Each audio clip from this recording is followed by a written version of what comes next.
like I said, where do I begin? Well, this particular property that we're going to be discussing today is going to be what mistakes to avoid. Okay, so not every house is going to be roses and lilies. There are going to be some mistakes, but that's okay. The mistakes are there to make you stronger in your real estate, and you can get there. Okay, so the mistakes that I made are, if you come on in, we'll go ahead and find out. So first of all, this entry rate right here was not here. I'll show you a picture of the before and the after, okay? And so what I did not realize is that this opening right here was just a wall, okay? And so what we did was we cut an opening in the wall. Why do you ask? It's because the first buyers that we had for the home, they actually were interested in buying it, but they were a VA loan. With VA, they actually, in the state of Louisiana, I don't know about anywhere else, but in the state of Louisiana, there's different guidelines that they have to go by. So I was under the belief that I was going to get $285 for the house, but when an appraisal was done, it only showed that it appraised for $255. So we had two different living structures. We had a mother-in-law suite. If you come on through here, you'll be able to see. We had a mother-in-law suite, which has, I think maybe right at 900 and something square feet. And then we had the main house, which was right at 2,000 and something square feet. So you're looking at about 2,900 square feet.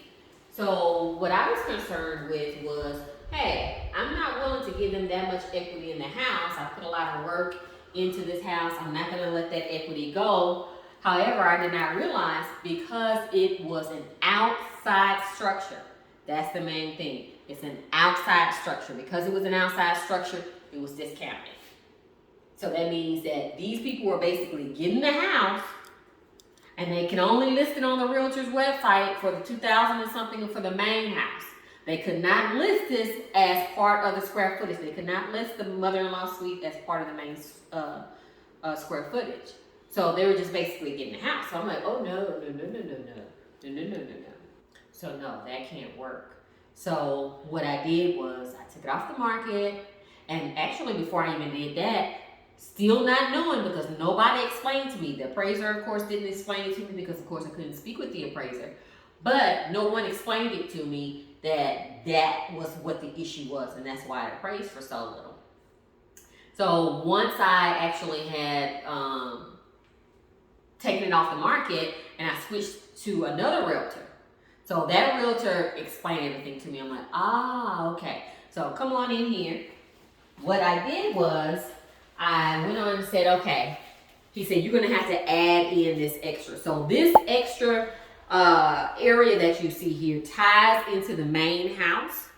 And because now it ties into the main house, see, if you're paying here and if you're paying there, it ties into the main house, and I can count the entire thing as square footage.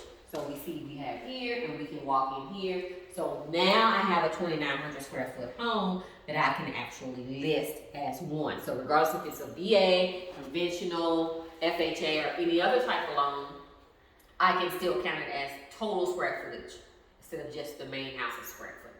Visit my website at www.housefliptoolkit.com, where I have more information and blogs and tips and tricks.